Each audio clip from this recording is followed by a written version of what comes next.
નમસ્કાર સજ્જનો, સ્વાગત છે આપનું. તો સજ્જનો, એક મિની વેકેશન જેવી રજાઓ આજે પૂરી થઈ જશે અને આવતીકાલથી માર્કેટ રાબેતા મુજબ ચાલુ થઈ જશે. ઓણ સાલ બે આનંદના પ્રસંગો એક સાથે આવ્યા છે, સ્વાતંત્ર્ય દિવસ અને કૃષ્ણ જન્માષ્ટમી, જેનો બેવડો આનંદ સારા દેશવાસીઓએ એક સળંગ રજામાં માણ્યો છે, તેનો પણ એક આનંદ છે. સજ્જનો, અહીં કંપની તથા ફંડામેન્ટલના વીતેલા ઇતિહાસની ચર્ચા માત્ર અભ્યાસના હેતુથી કરીએ છીએ, જેને ખરીદ વેચાણની ભલામણ નહીં સમજવા આપ સૌને એક વિનંતી કરું છું. આજની ચર્ચાની પહેલી કંપની છે અલાઇડ બ્લેન્ડર્સ એન્ડ ડિસ્ટિલર્સ લિમિટેડ. આ કંપની આલ્કોહોલિક લિક્વિડ એટલે કે ઇંગ્લિશ દારૂ બનાવવો તથા ખરીદ વેચાણનો બિઝનેસ કરે છે. આપણા વિશાળ દેશમાં આ પ્રોડક્ટની માંગ પણ એટલી જ વિશાળ છે, અવિરત છે. જો કે આપણા ગુજરાતમાં તો દારૂ બંધી છે, માટે આપણને ઘડીભર એવું લાગે કે દારૂ કોણ ખરીદે, કારણ કે આપણા ગુજરાતમાં તો દારૂનો કારોબાર કોઈ પણ પ્રકારનો છે જ નહીં, આપણે સૌ જાણીએ છીએ. પરંતુ આ કંપનીના આંકડા બતાવે છે કે અન્ય રાજ્યોમાં વેચાણ સારું એવું છે, જેનો આપણે અભ્યાસ કરીએ તો જે સેલ જૂન 24 ક્વાર્ટરમાં 758 કરોડ હતું, તે વધીને 923 કરોડ થયું છે.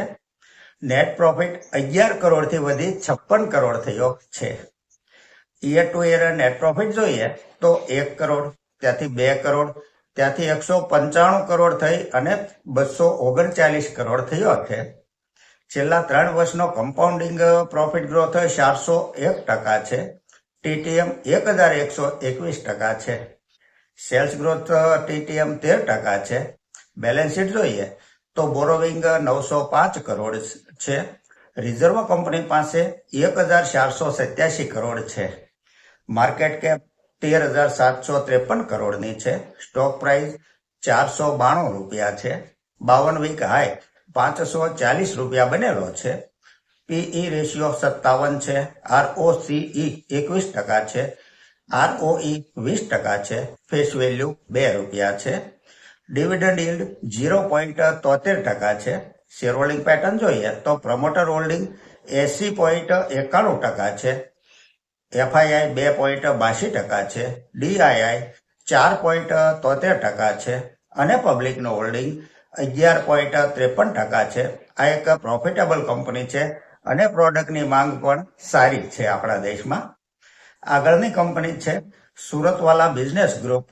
કંપની રહેણાંકી મકાન તથા શોપિંગ સેન્ટર જેવા બાંધકામ કરીને વેચે છે તથા રિયલ એસ્ટેટ, ભાડે દેવી, સોલાર પાવર ઉત્પાદન વગેરે બિઝનેસ પણ કરે છે. ફંડામેન્ટલ જોઈએ તો જે સેલ્સ જૂન 24 ક્વાર્ટરમાં 8 કરોડ 67 લાખ હતું, તે વધીને 15 કરોડ 19 લાખ થયું છે. નેટ પ્રોફિટ 4 કરોડ 9 લાખથી વધી 5 કરોડ 25 લાખ થયો છે. છેલ્લા 3 વર્ષનો કમ્પાઉન્ડિંગ પ્રોફિટ ગ્રોથ 43% છે. સેલ્સ ગ્રોથ 3 વર્ષનો 244% છે. બેલેન્સ શીટ જોઈએ તો બોરોવિંગ 60 કરોડ છે. રિઝર્વ કંપની પાસે 51 કરોડ છે. રિઝર્વની સરખામણીમાં બોરોવિંગ થોડું વધારે કહી શકાય. માર્કેટ કેપ 727 કરોડની છે. આ એક માઇક્રો કેપ કંપની છે. સ્ટોક પ્રાઇસ 42 રૂપિયા છે. 52 વીક હાઈ 143 રૂપિયા બનેલો છે. પીઈ રેશિયો 61 છે. આરઓસીઈ 14% છે. આરઓઈ 17% છે. શેર હોલ્ડિંગ પેટર્ન જોઈએ તો પ્રમોટર હોલ્ડિંગ 73.39% છે અને પબ્લિકનું હોલ્ડિંગ 26.59% છે. કંપની જરા જોખમી પણ છે, પરંતુ પ્રોફિટેબલ છે. આગળની કંપની છે Yatharth hospital and trauma care service limited. Hospital સેક્ટરની આ કંપની ઓગસ્ટ 2023માં લિસ્ટેડ થયેલી છે, જેણે 2 વર્ષમાં શેર હોલ્ડરોને 116%નું રિટર્ન આપ્યું છે. ફંડામેન્ટલ જોઈએ તો જે સેલ્સ જૂન 24 ક્વાર્ટરમાં 212 કરોડ હતું, તે વધીને 258 કરોડ થયું છે. નેટ પ્રોફિટ 30 કરોડથી વધી 42 કરોડ થયો છે. Year to year net profit જોઈએ તો 44 કરોડ, ત્યાંથી 66 કરોડ, ત્યાંથી 114 કરોડ, 131 કરોડ થઈ અને 142 કરોડ થયો છે. પ્રોફિટનો ગ્રાફ સતત અપટ્રેન્ડમાં છે. છેલ્લા 3 વર્ષનો કમ્પાઉન્ડિંગ પ્રોફિટ ગ્રોથ 44% છે. સેલ્સ ગ્રોથ 2003 વર્ષનો 33% છે. ઓપરેટિંગ પ્રોફિટ માર્જિન 25% છે. બેલેન્સ શીટ જોઈએ તો બોરોવિંગ 12 કરોડ છે, જે સતત ઘટતું જાય છે. રિઝર્વ કંપની પાસે 1509 કરોડ છે, જે કન્ટિન્યુ વધતું જાય છે. માર્કેટ કેપ 6866 કરોડની છે. આ એક સ્મોલ કેપ કંપની છે. સ્ટોક પ્રાઇસ 712 રૂપિયા છે. 52 વીક હાઈ 738 રૂપિયા બનેલો છે.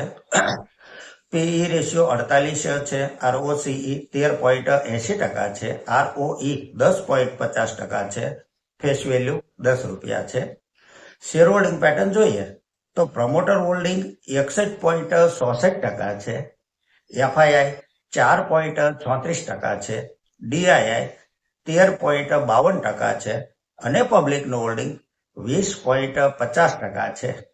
આ એક કન્સિસ્ટન્ટ પ્રોફિટેબલ કંપની છે. ફંડામેન્ટલ સારું છે કંપનીનું, અને આ એક એવું સેક્ટર છે જેમાં ખાસ કંઈ વધારે મંદી આવતી નથી. ઇન્ટરનેશનલ ઇસ્યુની અસર પણ નથી થતી આ સેક્ટર ઉપર. આગળની કંપની છે એક્શન કન્સ્ટ્રક્શન લિમિટેડ. આ કંપની વિશે વાત કરવા એક સજ્જન કહે છે, કંપની હાઇડ્રોલિક ક્રેઇન, જે મોબાઈલ હોય છે, હરતી ફરતી હોય છે, loader, motor grader, loader, tractor, rotavator જેવી હેવી મશીનરીની સર્વિસ આપે છે તથા નિર્માણ કરે છે. ફંડામેન્ટલ જોઈએ તો જે સેલ્સ જૂન 24 ક્વાર્ટરમાં 734 કરોડ હતું, તે ત્યાંથી થોડું ઘટી 752 કરોડ થયું છે, પરંતુ નેટ પ્રોફિટ 84 કરોડથી વધી 98 કરોડ થયો છે, કારણ કે કંપનીએ એક્સપેન્સ મેનેજ કર્યો છે. છેલ્લા 3 વર્ષનો કમ્પાઉન્ડિંગ પ્રોફિટ ગ્રોથ 57% છે. સેલ્સ ગ્રોથ 2003 વર્ષનો 27% છે. બોરોવિંગ 16 કરોડ છે. રિઝર્વ કંપની પાસે 1591 કરોડ છે. નાણાકીય સ્થિતિ કંપનીની સારી છે. માર્કેટ કેપ 11,103 કરોડની છે. સ્ટોક પ્રાઇસ 932 રૂપિયા છે. 52 વીક હાઈ 1600 રૂપિયા બનેલો છે. સ્ટોક અત્યારે સારા એવા ડિસ્કાઉન્ટ ઉપર ટ્રેડ કરી રહ્યો છે. પીઈ રેશિયો 26 છે. આરઓસીઈ 46% છે. આરઓઈ 28% છે. ફેસ વેલ્યુ 2 રૂપિયા છે. પ્રમોટર હોલ્ડિંગ 65.41% છે. ફોરેન ઇન્સ્ટિટ્યૂટ ઇન્વેસ્ટર 11.44% છે. અને ડીઆઈઆઈ 2.5% છે. પબ્લિક હોલ્ડિંગ 21% છે. કંપની પ્રોફિટેબલ છે. જો આપના પોર્ટફોલિયોમાં હોય તો આપ હોલ્ડ કરી શકો છો. આગળની કંપની છે પ્રકાશ ઇન્ડસ્ટ્રીઝ લિમિટેડ. સ્ટીલ ઉત્પાદન કરતી આ કંપની સાથોસાથ પાવર ઉત્પાદન પણ કરે છે. એક સજ્જન આ કંપની વિશે જાણકારી આપવા કહે છે. સેલ્સ પ્રોફિટ જોઈએ તો જે સેલ્સ જૂન 24 ક્વાર્ટરમાં 1167 કરોડ હતું, તે ત્યાંથી થોડું ઘટી 1037 કરોડ થયું છે. નેટ પ્રોફિટ 90 કરોડથી 91 કરોડ થયો છે. છેલ્લા 3 વર્ષનો કમ્પાઉન્ડિંગ પ્રોફિટ ગ્રોથ 29% છે. ટીટીએમ 2% છે, જે ખાસ ધ્યાને લેવા જેવી બાબત કહી શકાય. સેલ્સ ગ્રોથ 2003 વર્ષનો ફક્ત 1% છે. 423 કરોડનું બોરોવિંગ છે. સામે રિઝર્વ કંપની પાસે 3140 કરોડનું છે. માર્કેટ કેપ 2870 કરોડની છે. એક સ્મોલ કેપ કંપની છે. સ્ટોક પ્રાઇસ 160 રૂપિયા છે. 52 વીક હાઈ 237 રૂપિયા બનાવેલો છે. પીઈ રેશિયો 8 છે. આરઓસીઈ 11% છે. આરઓઈ 11% છે. ફેસ વેલ્યુ 10 રૂપિયા છે. પ્રમોટર હોલ્ડિંગ 44.38% છે. એફઆઈઆઈ નું હોલ્ડિંગ 4.28% છે. ડીઆઈઆઈ 0.14% છે. અને પબ્લિકનું હોલ્ડિંગ 51.21% છે. કંપની ઓકે કહી શકાય. આગળની કંપની છે ઓસવાલ એગ્રો મિલ્સ લિમિટેડ. આ કંપની વિશે જણાવવા એક સજ્જન કહે છે, ફંડામેન્ટલ જોઈએ તો જૂન 2024 ક્વાર્ટરમાં સેલ્સ 0 હતું, જે 19 કરોડ થયું છે, પરંતુ 3 મહિના પહેલા 98 કરોડ સેલ્સ હતું.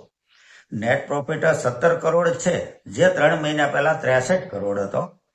છેલ્લા 3 વર્ષનો કમ્પાઉન્ડિંગ પ્રોફિટ ગ્રોથ 81% છે. સેલ્સ ગ્રોથ 2003 વર્ષનો 145% છે. ઝીરો બોરોવિંગ કંપની છે. કરજ 1 રૂપિયાનું પણ નથી કંપનીમાં. રિઝર્વ કંપની પાસે 817 કરોડ છે. માર્કેટ કેપ 984 કરોડની છે. એક માઇક્રો કેપ ટાઈપની કંપની કહી શકાય. સ્ટોક પ્રાઇસ 73 રૂપિયા છે. 52 વીક હાઈ 111 રૂપિયા બનાવેલો છે.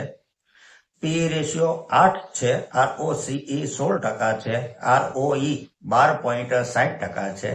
ફેસ વેલ્યુ 10 રૂપિયા છે. પ્રમોટર હોલ્ડિંગ 46.89% છે. FII 0.10% છે. DII 0.14% છે. અને પબ્લિકનું હોલ્ડિંગ 52.86% છે. પ્રોફિટ અપડાઉન થયા કરે છે, પરંતુ પ્રોફિટેબલ છે એટલું ચોક્કસ કહી શકાય. તો સજ્જનો, આ સાથે આજની આ ચર્ચા અહીં પૂરી કરીએ છીએ. જો આપને આજની આ ચર્ચા પસંદ આવી હોય તો લાઈક કરજો, શેર કરજો અને મારી ચેનલને સબસ્ક્રાઇબ કરજો તેવી વિનંતી. નમસ્કાર.